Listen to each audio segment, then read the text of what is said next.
Some people call it vision. Vision's an awfully big word to me. Vision's an awfully big word to me because I believe, first of all, vision matters. Let me tell you that vision matters, and I'll help you understand that in a second. But I like to use the word perspective because it makes it possible for anyone to have one.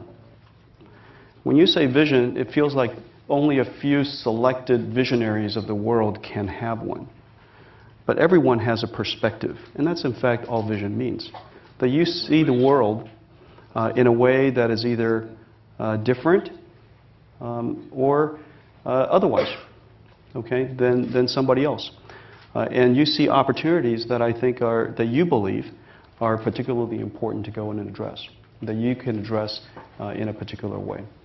And so perspective. Our perspective at the time, this is 1993, you guys won't remember this, but the PC was Windows 3.1. CD-ROM was about to be introduced. There were no PCs with networks.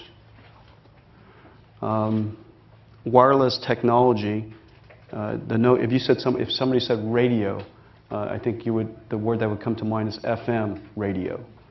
And so wireless technology didn't exist.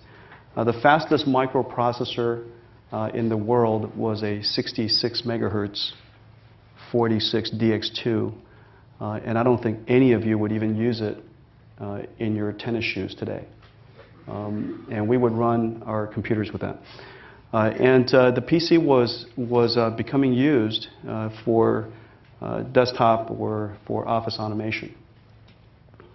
Our perspective was that this particular device was going to be unique in the sense that it has the ability to run programs.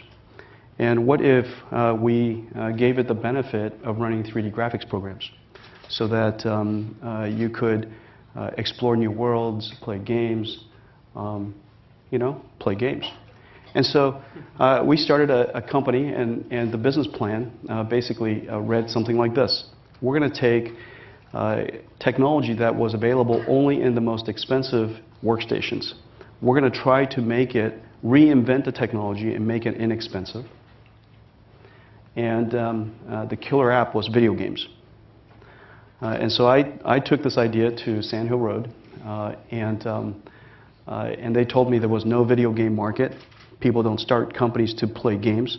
And my parents, I remember calling my mom and telling her that I'm going to start this company, and she says, what do you guys do? And I said, we build these things called 3D graphics chips, and people would use them to play games.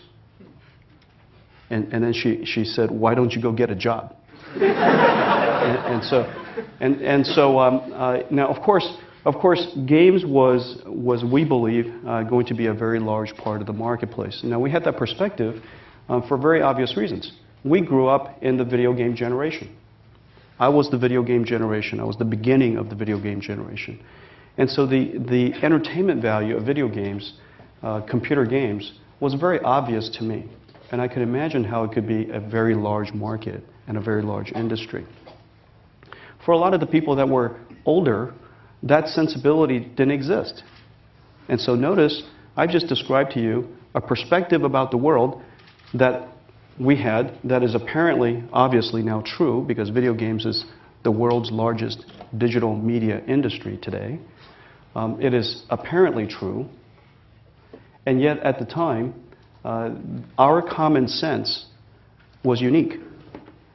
Nobody would have created the technology, nobody would have created the company with the sole purpose of building technology to make video games possible. And so that was our perspective.